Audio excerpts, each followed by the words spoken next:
The HOA president stood on my dock at 7 a.m. screaming about my illegal boat ruining our community lake, while literally trespassing on my private property to threaten me with a lawsuit over my own water. Karen Whitmore's stiletto heels dug into the cedar planks I'd personally stained last summer, waving a cease and desist letter like some kind of legal weapon. This rust bucket is gone by Friday, Sterling, or I'm calling my lawyer and the sheriff. $200 a day in fines, plus we're putting a lien on this shack you call a home. The diesel scent from my restored '87 Chris Craft mixed with her sickeningly sweet perfume as she jabbed her blood-red nail toward my pride and joy. What she didn't know? That community lake she kept screaming about? Every drop of it, all 47 acres, was mine. But here's the thing about bullies. They always tell you exactly how they plan to destroy themselves. So I just smiled, sipped my coffee, and let Karen dig the hole that would bury her HOA career forever. What would you do if someone tried to steal your own property right in front of you? Drop a comment. Where are you watching from? And what's your worst HOA horror story? Let me back up 18 months to when this whole nightmare started. I'm Marcus Sterling, 52, spent 25 years in Army logistics before I got smart and retired to the mountains. My uncle Theodore left me this little cabin on what I thought was just another pretty lake in Colorado. The old guy was always the family oddball, lived like a hermit, but somehow had money stashed everywhere. The cabin wasn't much to look at. 2 bedrooms, 1 bathroom, and a kitchen that belonged in 1970.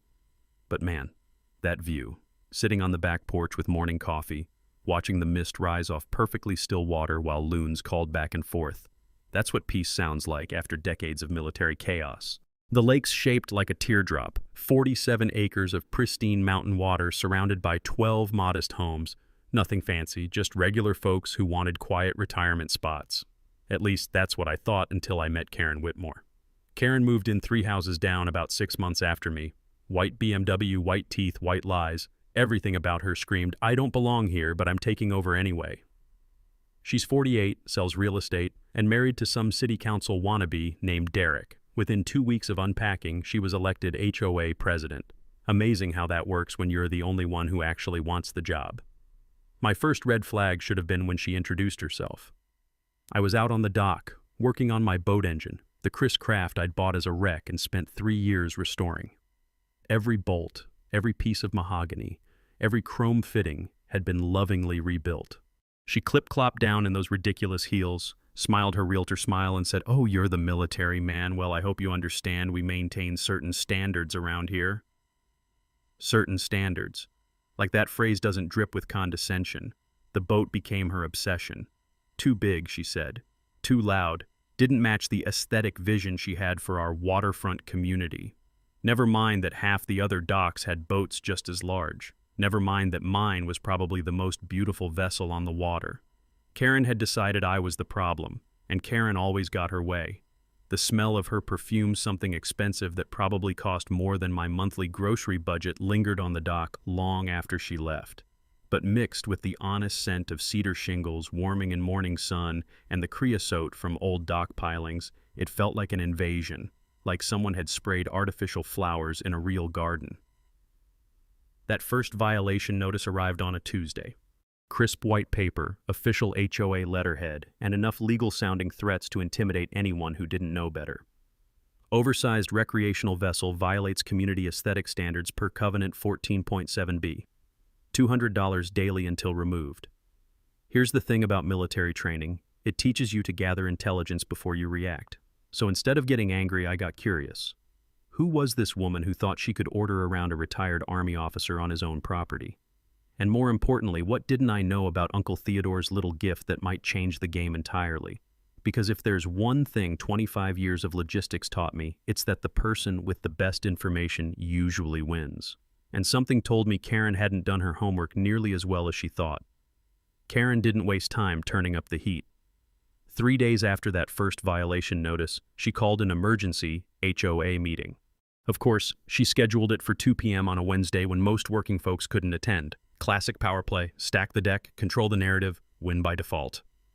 I showed up anyway, carrying my little green deployment notebook and a thermos of coffee that smelled better than Karen's overpriced perfume already choking her pristine living room. Her house looked like a furniture showroom explosion, all white leather and glass tables designed to intimidate visitors into not touching anything. She'd gathered her usual suspects. 3 retirees who nodded at everything she said, plus Derek lurking in the corner like a nervous accountant counting someone else's money. "Ladies and gentlemen," Karen began, clicking open her laptop with the theatrical precision of a prosecutor announcing murder charges, "we have a situation that threatens the character of our entire community." A PowerPoint presentation, 20 slides, about my boat. I'm not kidding. She'd photographed my Chris Craft from bizarre angles, low shots that made it look like the Titanic, wide shots that somehow made a 30-foot boat appear to consume the entire lake. The woman had talent, I'll give her that. Evil talent, but talent nonetheless. "Mr. Sterling's vessel," she pronounced vessel like it was a venereal disease, "exceeds our size restrictions and creates unsafe navigation hazards. Furthermore, the engine noise disrupts our peaceful community atmosphere during early morning hours." I sat there listening to this Academy Award performance, documenting every accusation in my notebook. My old sergeant used to say, "Sterling, when someone's digging their own grave, don't grab the shovel, just hand them a bigger one." When she finished her dog and pony show, I raised my hand politely. "Ma'am, I appreciate the presentation, professional quality, but I have some questions." Her realtor smile tightened like a guitar string about to snap. "Could you clarify these size restrictions? I've read our covenants twice, actually, and can't find specific boat length limits." I flipped through my copy, every relevant section marked with neat military precision. "Well," Karen's voice pitched higher, "it's clearly implied in the aesthetic standards clause." Implied. Interesting. I made a note, the pen scratching loud in the sudden quiet. "Second question. Derek's got 2 jet skis plus that cigarette boat. What's their combined length? Because from my dock they look roughly equivalent to my single vessel." The sound of Derek's gulp was audible from across the room. But here's where my 25 years of dealing with military bureaucrats paid dividends. I'd spent the morning at City Hall, and bureaucrats love helping veterans navigate red tape. Also, fascinating discovery at the permit office today. Derek's dock extension, no application on file. That's actually a municipal code violation requiring immediate remediation. Funny how these things work out. Karen's mouth opened and closed like a bass gasping in the boat well. "How dare you investigate?" "Just following your lead on community standards, ma'am, due diligence and equal enforcement." The crunch of gravel interrupted her sputtering Betty Jamie's ancient Buick announcing reinforcements. Betty, 73, taught high school English for 4 decades and could dismantle teenagers' arguments with surgical precision. Karen never stood a chance. "Sorry I'm late, dear," Betty said, bustling in with homemade snickerdoodles that made Karen's store-bought cookies look like cardboard circles. "I was admiring Marcus's boat. Reminds me of the classics from when people built things to last instead of impress." Then Betty leaned close, whispering just loud enough for the entire room. "Theodore had boxes of old papers in that basement. Legal documents, surveys, all sorts of interesting history. Might be worth exploring sometime. I've played poker with colonels and contractors. I know a tell when I see one." The flash of panic across Karen's face wasn't subtle. It was neon sign obvious. Years later, I realized that moment taught me something crucial about fighting bullies who abuse official power. They're only strong when you don't know the rules better than they do. Document everything, research deeper than they expect, and watch them crumble when their bluffs get called. The meeting ended with Karen promising to research the matter further, and me promising to review all available documentation. But we both knew this was just round 1 of a fight she'd started without knowing her opponent's qualifications. Walking home under darkening skies, I could smell rain approaching over the mountains, that electric ozone scent that warns of storms brewing. Something told me Karen's PowerPoint presentation was just the first lightning flash before the real thunder started. Karen didn't appreciate having her bluff called. Within a week, she'd escalated from neighborhood theater to full-scale warfare, and her first move was bringing in outside muscle. The city inspector showed up on a gray Tuesday morning, clipboard in hand, and the weary expression of a man who'd seen too many petty neighbor disputes. His name was Rodriguez, and he had the look of someone who'd rather be anywhere else. "Got a complaint about dock safety violations," he said, not meeting my eyes. "Anonymous tip." Anonymous, my ass. Karen's BMW was parked 3 houses down with a perfect view of my property, and I could see her silhouette in the driver's seat, phone pressed to her ear like some kind of suburban spy. Rodriguez spent 2 hours measuring, photographing, and testing every bolt on my dock. The morning sun heated the cedar planks under our feet, releasing that honest wood scent that reminded me why I'd fallen in love with this place. When he finished, he shook his head. Everything's up to code. Better than code, actually. Whoever built this knew what they were doing. He paused, glancing toward Karen's car. Between you and me, Mr. Sterling, I get a lot of these calls. Usually means someone's got a personal problem they're trying to make official. After he left, I found an envelope taped to my front door. Inside was a petition, "Concerned residents request immediate action regarding unsafe watercraft," with exactly 7 signatures. Karen's flowing script topped the list, followed by Derek's nervous scrawl and 5 others I recognized from her little coffee klatch. But the interesting part wasn't who signed it, it was the wording. Karen had described me as a transient resident with temporary military benefits who brought an unstable element to our established community. The woman was practically broadcasting her prejudices in legalese. My phone started ringing that afternoon. First Betty, then Phil Kozlov from 2 doors down, then Mrs. Patterson from across the lake. All of them had received visits from Karen asking pointed questions about my background and whether they felt safe with my boat in the water. "She's telling people you're some kind of PTSD case," Betty reported, her teacher voice sharp with indignation. "Says military people can be unpredictable and your boat is probably compensation for psychological issues." That evening I sat on my back porch with a beer and my laptop, diving deep into public records. If Karen wanted to play investigator, 2 could play that game. And what I found was fascinating. Derek Whitmore, city council wannabe, had been using HOA maintenance funds to pay his brother's landscaping company. $18,000 over 2 years, all for emergency community improvements that somehow never got completed. The invoices were public record. Derek had filed them for tax purposes. Better yet, Karen's real estate license had 2 official complaints filed against it, one for misrepresenting property conditions and another for aggressive sales tactics. Neither resulted in suspension, but they painted a picture of someone who played fast and loose with rules when it suited her. Phil knocked on my door around 8, carrying 2 more beers and a grim expression. Phil's a contractor, built half the docks on our lake, and he's got the kind of practical wisdom that comes from 40 years of dealing with people's home improvement fantasies. "Karen came by my shop today," he said, settling into Uncle Theodore's old rocking chair. "Wanted me to inspect your dock, find something wrong. When I told her it was solid as Gibraltar, she offered to pay me for a more thorough examination." The evening air carried the sound of water lapping against the shore, mixed with the distant hum of a fishing boat motor. Normal, peaceful lake sounds that Karen was trying to poison with her manufactured drama.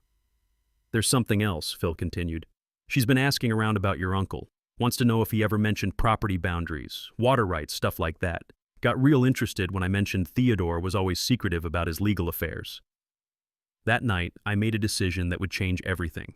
If Karen wanted to dig into my background, I'd dig into Theodore's legacy. The basement Betty mentioned was calling to me, and something told me Uncle Theodore's secretive legal affairs might hold surprises that would make Karen's PowerPoint presentations look like kindergarten finger painting.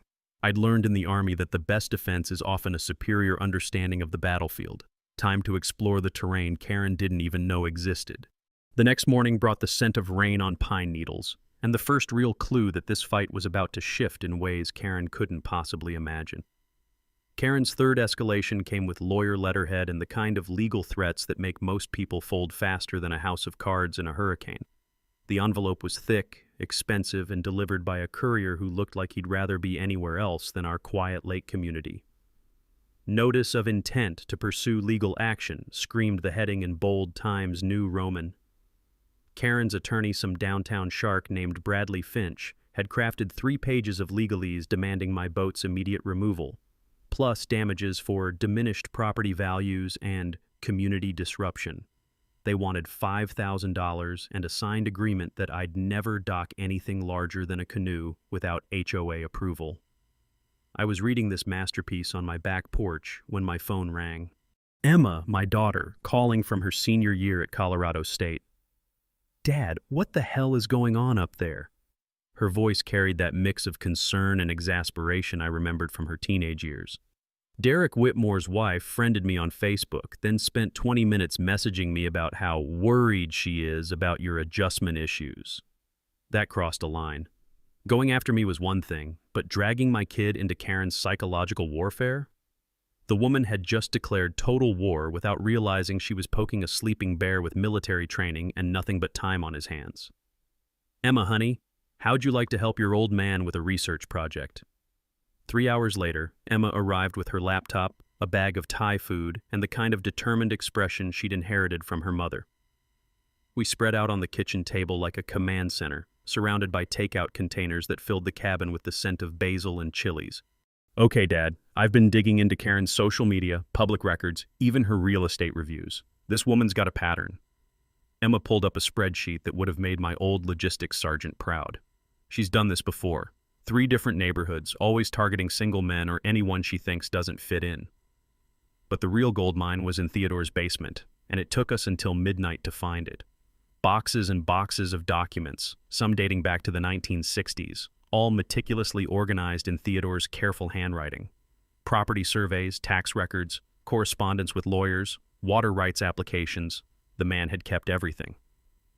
The breakthrough came when Emma found a manila folder marked Lake Acquisition 1962-1978 in Theodore's precise script. Inside were deeds, contracts, and payment records that told an incredible story. "Dad, look at this." Emma's voice was tight with excitement. "Uncle Theodore didn't just buy lakefront property. He bought the lake itself." The documents were crystal clear once you knew how to read them.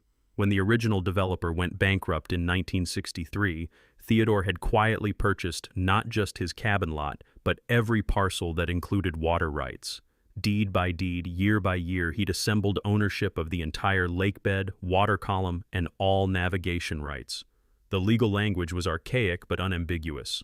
All waters, improvements thereon, and exclusive navigation privileges in perpetuity.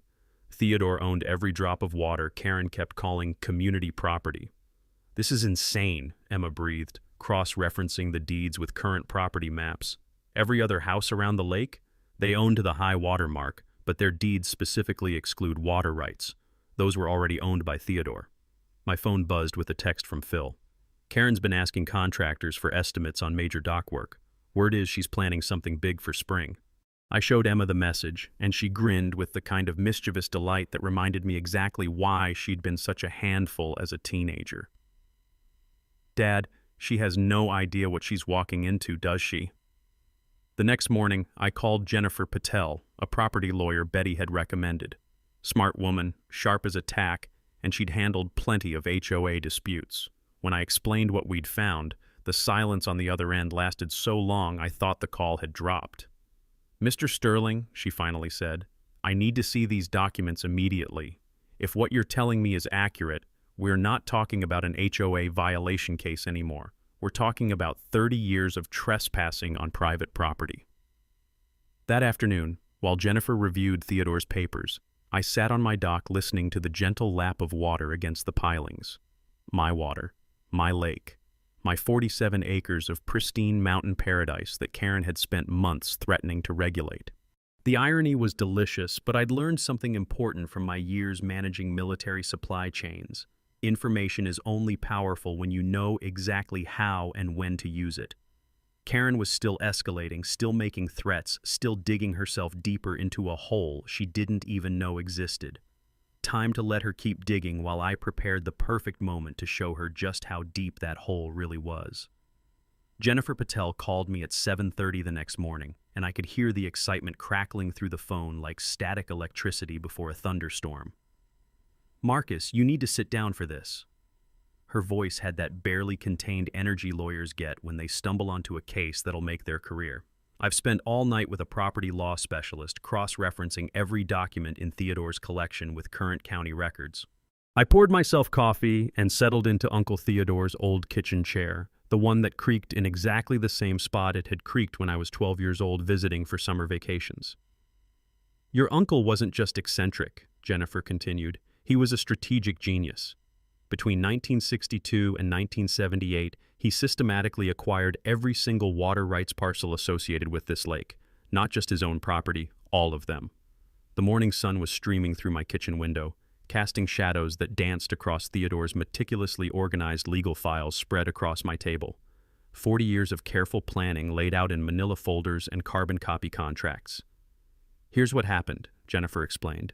When Pinewood Development went bankrupt in 1963, they had to liquidate assets fast. Most buyers focused on the valuable lakefront lots, but Theodore saw something different. He bought the water rights parcels considered worthless at the time for pennies on the dollar. I could picture him doing it too.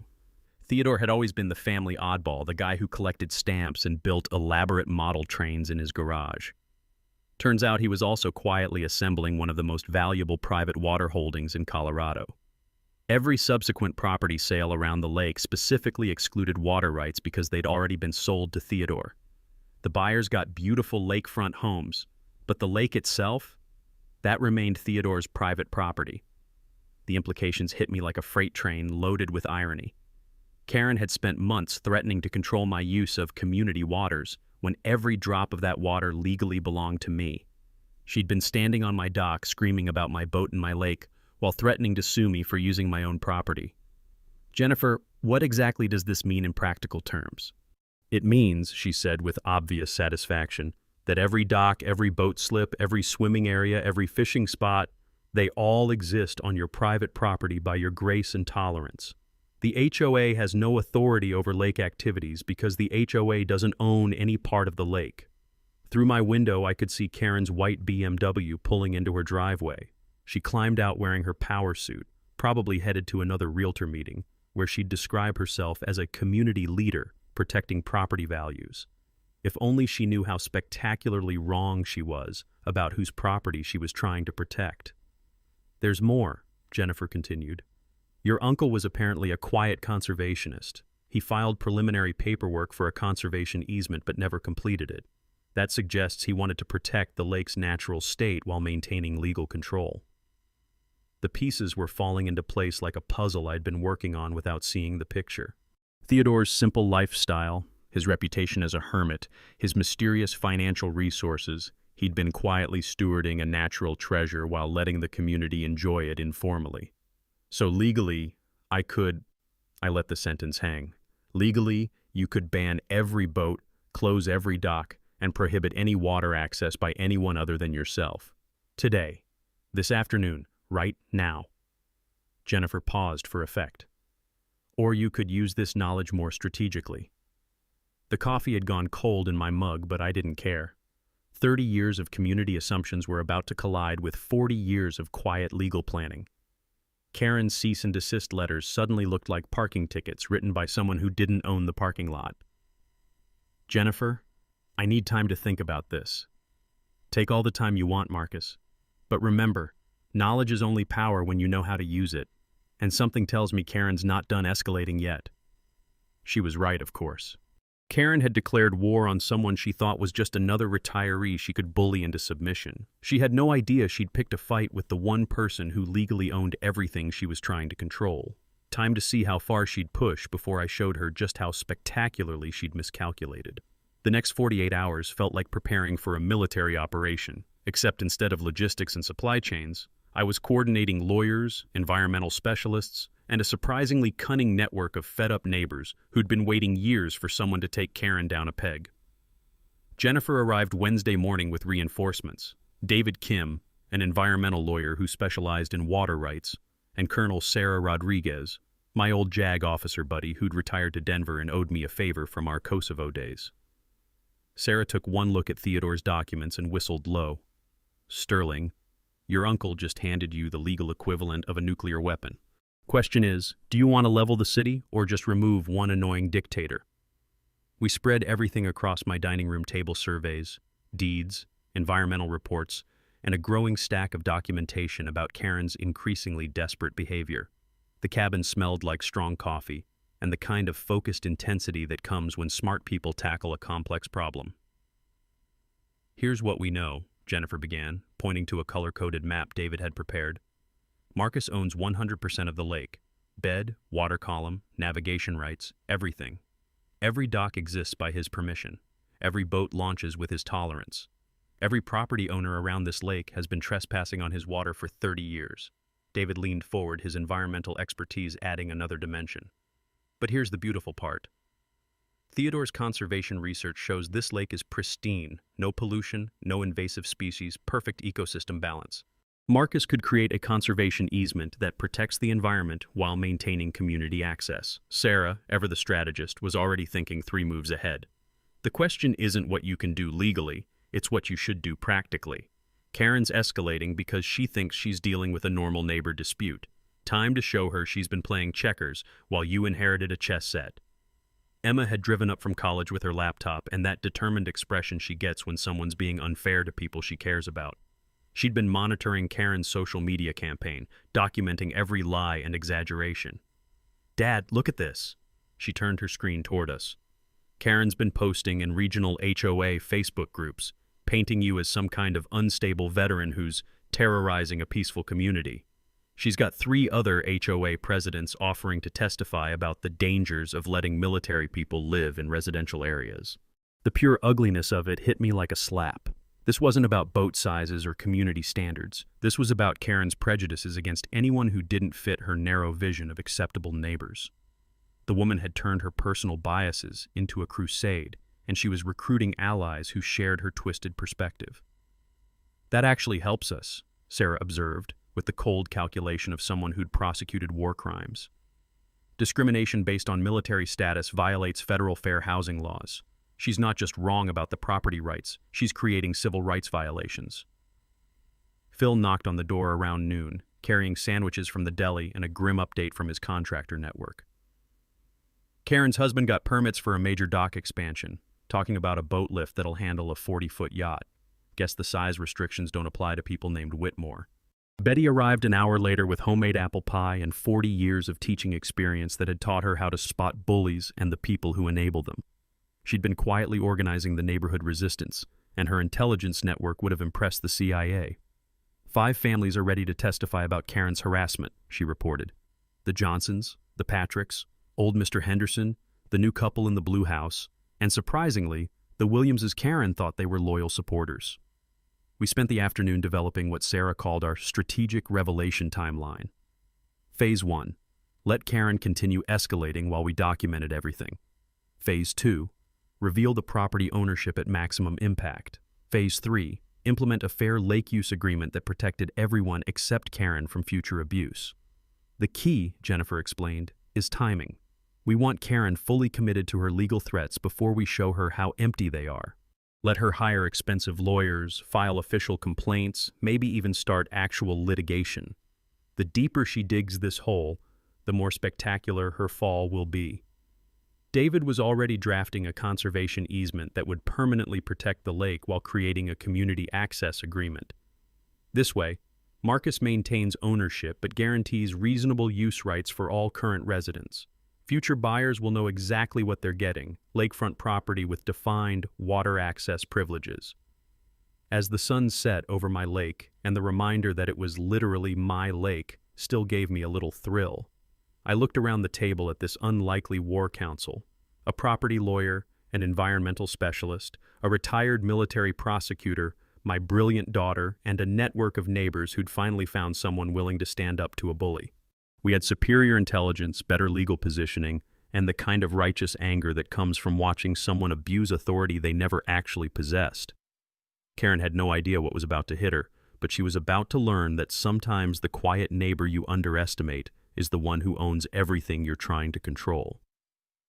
Karen's next move came with the subtlety of a hand grenade in a library. She filed an actual lawsuit, not just threats anymore, but honest-to-God legal papers demanding my boat's removal, $5,000 in damages, and a permanent injunction preventing me from disrupting community harmony with oversized watercraft. Bradley Finch, her downtown shark, had crafted a masterpiece of legal fiction.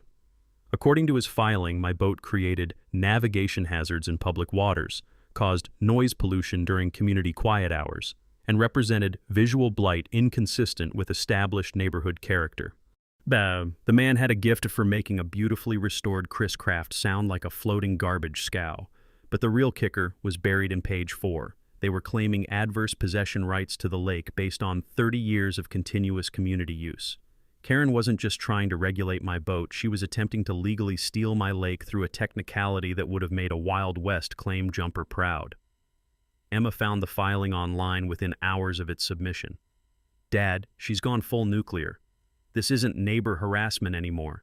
This is attempted theft of property worth probably $2 million. The morning after the lawsuit arrived, I woke up to find sugar in my boat's fuel tank.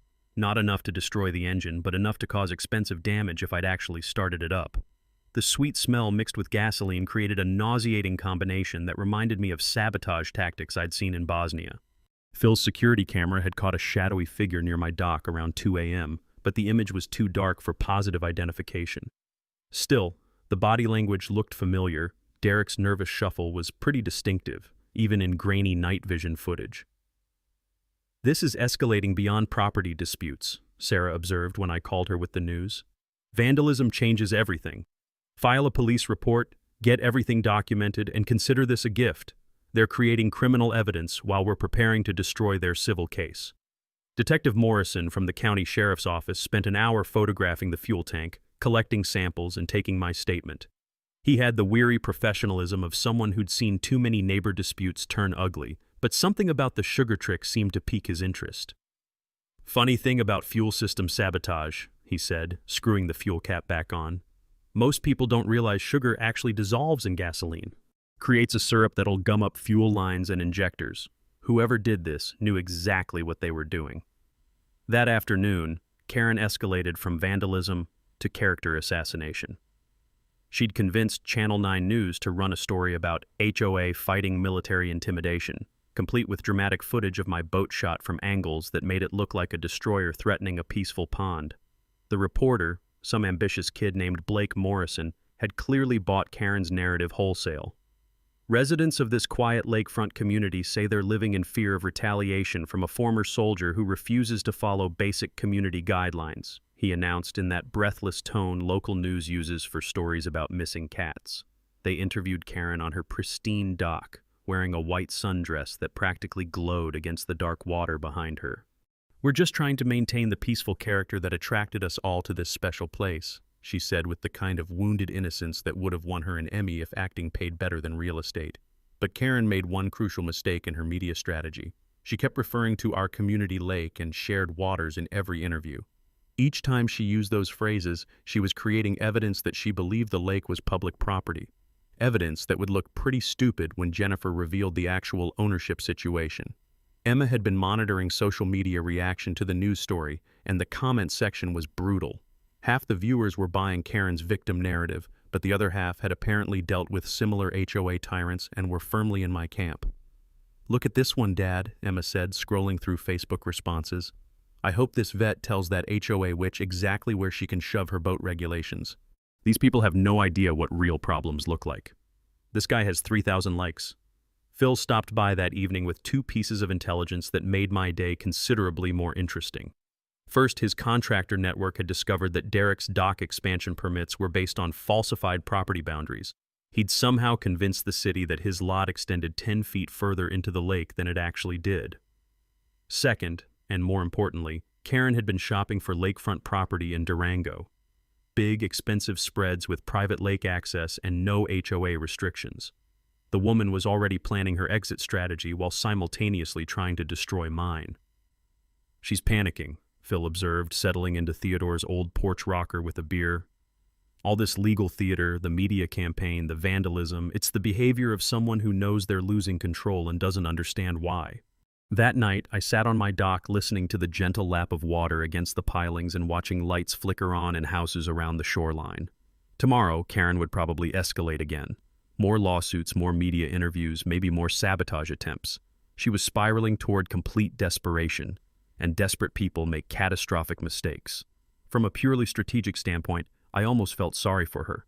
Karen had declared war without bothering to scout the battlefield, and she was about to discover that sometimes the quiet neighbor you underestimate is the one holding all the cards you thought you were playing for. Karen's final desperate gambit came wrapped in official HOA letterhead and the kind of legal language that screams, "Hail Mary pass," from someone who's already lost the game. She was calling an emergency board meeting with a hired stenographer, her downtown lawyer, and enough theatrical staging to make Broadway jealous. The invitation arrived by certified mail on a Friday, demanding my attendance at a formal disciplinary hearing the following Tuesday. According to the notice, I was being charged with willful violation of community covenants, harassment of board members, and my personal favorite, Conduct unbecoming a community resident. Emma laughed so hard when she read that last one that she nearly choked on her coffee. Conduct unbecoming? What is this, a court-martial? Did she seriously just try to use military disciplinary language against an actual veteran? But the real comedy gold was buried in the meeting agenda. Karen had invited City Councilman Patrick Hayes, County Commissioner Linda Rodriguez, and that ambitious reporter Blake Morrison to witness her accountability demonstration. She was planning to publicly humiliate me in front of local officials and media, apparently unaware that she was about to step on the biggest landmine in Colorado legal history. The bribery attempt came Sunday night, delivered by Karen's most loyal supporter, a nervous real estate agent named Cheryl who'd clearly drawn the short straw for this particular mission. She knocked on my door at 8 p.m., clutching an envelope and wearing the expression of someone being forced to pet a rattlesnake. "Marcus," she stammered, "Karen wanted me to give you this. It's a settlement offer. She's willing to drop everything if you just agree to dock your boat somewhere else. There's even money involved." Inside the envelope was a cashier's check for $5,000 and a pre-written agreement that would have banned me from keeping any watercraft over 20 feet on community waters. The document also included a non-disclosure clause preventing me from discussing the settlement negotiations with other residents. I looked at Cheryl, who was sweating despite the cool mountain evening air. "Tell Karen I appreciate the offer, but I'm afraid I can't accept." "She said you might say that." Cheryl's voice dropped to a whisper. "She also said to tell you that fighting City Hall never ends well for anyone." That was interesting. Karen was threatening to use her husband's connections to make my life difficult through official channels. Too bad she didn't realize that threatening a property owner with government retaliation creates a whole different category of legal problems. Monday brought news that Karen had convinced the state environmental agency to investigate potential lake contamination from boat fuel systems. Some anonymous tipster, I wonder who, had reported suspicious odors and possible petroleum discharge from my dock area. The inspector who showed up was a competent woman named Dr. Sarah Jamie, who took her job seriously and didn't appreciate having her time wasted on obvious vendettas. She spent 2 hours testing water samples, photographing my boat's fuel systems, and documenting the pristine condition of everything she examined. "Mr. Sterling," she said as she packed up her testing equipment, "I've been doing this for 15 years, and this is one of the cleanest private docks I've ever inspected. Whoever filed this complaint was either grossly misinformed or deliberately malicious." Her report would become part of the official record, another piece of evidence showing Karen's pattern of filing false complaints to harass someone she couldn't control through legitimate means. That evening, Phil brought disturbing news from his contractor network. Derek had been quietly soliciting bids for major dock modifications that would require removing part of my property's shoreline buffer. The plans showed a boat lift capable of handling a 40-foot yacht, plus a floating dock system that extended 50 feet into the lake. "The permits are fraudulent," Phil explained, spreading the blueprints across my kitchen table. "They claim the work is happening on Whitmore property, but look at these coordinates. Half of this construction would be on your land, and about 30 feet of it extends over areas where Derek has no legal rights whatsoever." Betty arrived with Apple turnovers and intelligence from her network of retired teachers who'd turned Neighborhood Watch into a precision operation. Karen's been making phone calls to every contractor in 3 counties, trying to find someone willing to testify that your boat is unsafe. When that didn't work, she started offering cash payments for expert opinions about navigation hazards. The pattern was clear. Karen had moved from harassment to fraud to bribery to environmental false reporting. She was systematically violating multiple state and federal laws while attempting to steal property worth millions of dollars, all because she couldn't accept that someone had told her no. Tuesday morning dawned crisp and clear, with that crystalline mountain air that makes everything seem sharper and more focused. I could hear Karen's voice drifting across the water as she directed the setup for her accountability demonstration, positioning cameras and arranging chairs like a prosecutor preparing for a death penalty case. What she didn't know was that Jennifer, Sarah, and David were already in place, armed with 40 years of legal documentation and a property ownership revelation that would turn her theatrical performance into the most spectacular public humiliation in HOA history. The sound of cars arriving at the community center mixed with the gentle lap of water against my dock, on my lake, where Karen had been trespassing every time she came to threaten me about violating regulations she had no authority to enforce. Time to show her exactly how badly she'd miscalculated. The community center buzzed with the kind of electric tension that comes right before someone's world explodes in spectacular fashion. Karen had transformed the modest meeting room into her personal courtroom, complete with a stenographer's table, professional lighting for the news camera, and enough folding chairs to accommodate what looked like half the county. She'd positioned herself behind the HOA board table like a judge, flanked by her expensive lawyer Bradley Finch and Derek, who kept nervously adjusting his tie. City Councilman Hayes sat in the front row with Commissioner Rodriguez, both wearing the patient expressions of politicians fulfilling campaign promises they'd rather forget. The crowd was bigger than anyone expected. Word had spread through Phil's contractor network, Betty's teacher mafia, and Emma's social media campaign. 43 people packed into a room designed for 20, creating a wall of witnesses that would make Karen's humiliation absolutely unforgettable. I walked in at exactly 7 o'clock with Jennifer, Sarah, and David flanking me like the legal equivalent of special forces. Jennifer carried a leather briefcase that contained 40 years of Theodore's meticulously organized documentation, while Sarah had a manila folder thick enough to choke a horse. Karen's smile could have powered the building. Mr. Sterling, thank you for finally joining us for this long-overdue accountability session. Her voice carried that syrupy condescension she used when she thought she held all the cards. Blake Morrison positioned his camera for the perfect angle while Karen launched into her prepared statement about community standards and shared responsibilities. She'd clearly rehearsed this performance, gesturing dramatically toward enlarged photos of my boat that made it look like the USS Missouri threatening a fishing pond. Ladies and gentlemen, Karen announced, her realtor training evident in every practiced gesture, we're here to address a situation that threatens the very character of our peaceful lakefront community. Mr. Sterling has repeatedly violated our size restrictions, ignored our aesthetic guidelines, and when confronted about these reasonable concerns, responded with harassment and intimidation. Bradley Finch stood to present their legal case, complete with a PowerPoint that belonged in a courtroom rather than a community center. Property values, navigation hazards, noise pollution complaints. He'd built an impressive case based on the fundamental assumption that Karen had any legal authority over lake activities. The defendant's vessel, Finch intoned with courtroom gravitas, represents a clear violation of established community standards governing shared water resources. We demand immediate removal, damages for community disruption, and a permanent injunction preventing similar violations. The audience shifted restlessly. This felt more like a witch trial than a neighborhood dispute, and several people were already looking uncomfortable with Karen's prosecutorial theater. Then it was my turn. I stood slowly, the way I'd learned to command attention in military briefings, and nodded respectfully toward the city officials and news camera. Thank you, Councilman Hayes, Commissioner Rodriguez, members of the community.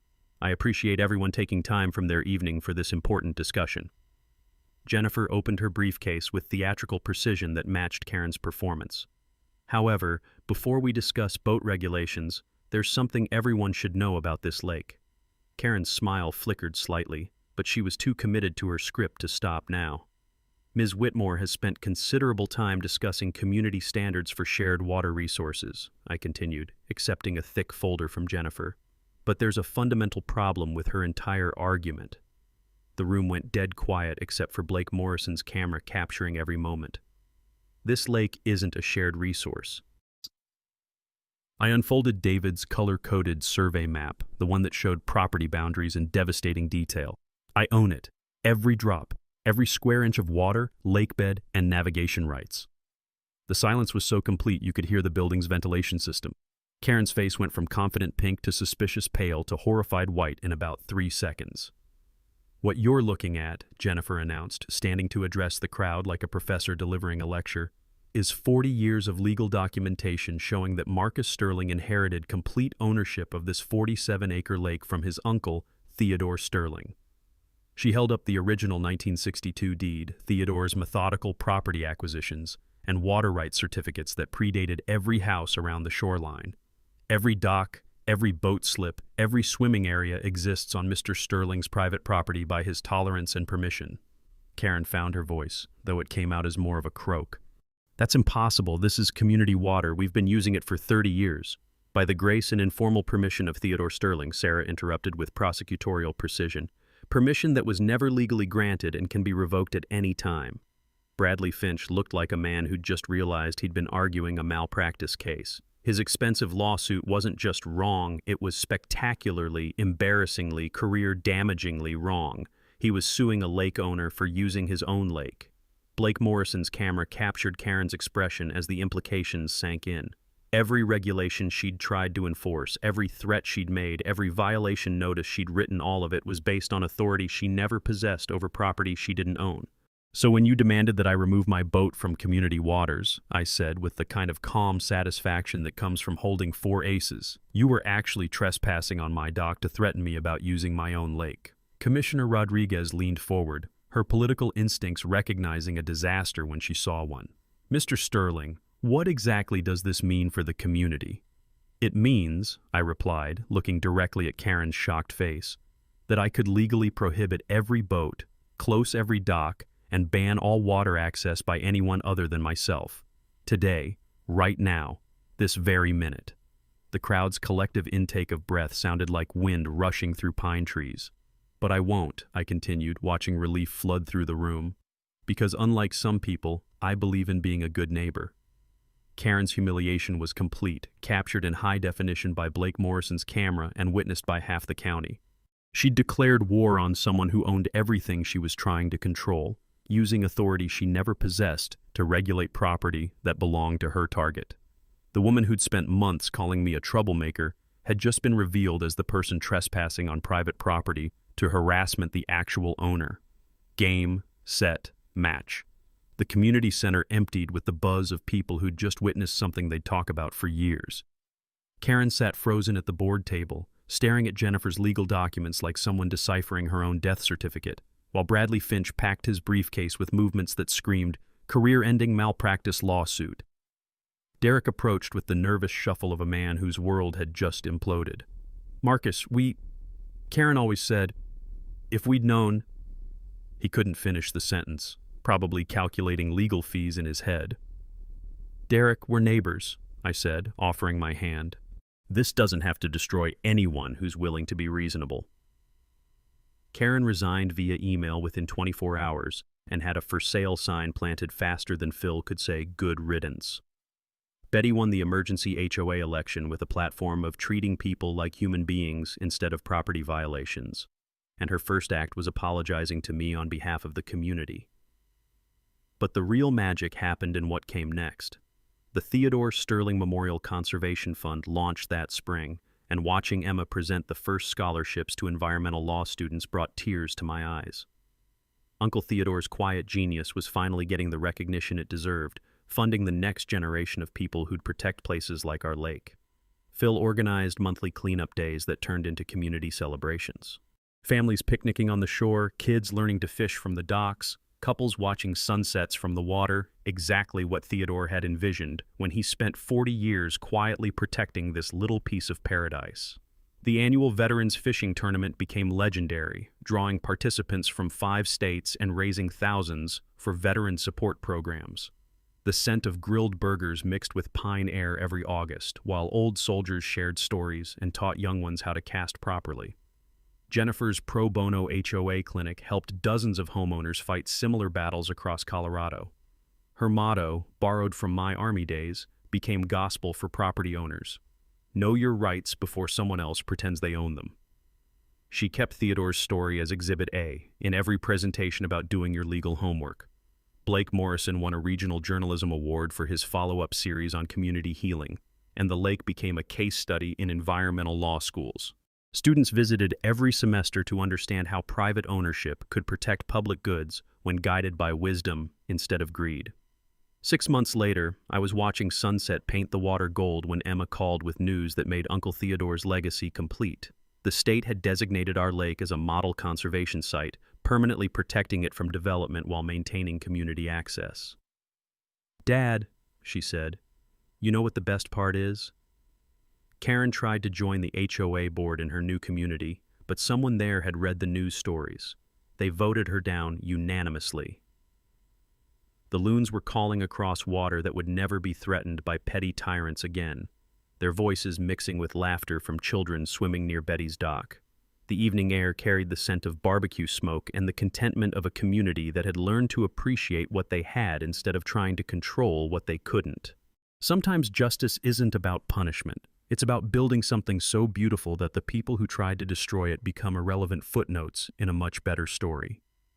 Every evening, I sit on my dock with coffee that tastes like victory, watching families enjoy water that's been protected for 60 years and will be cherished for 60 more.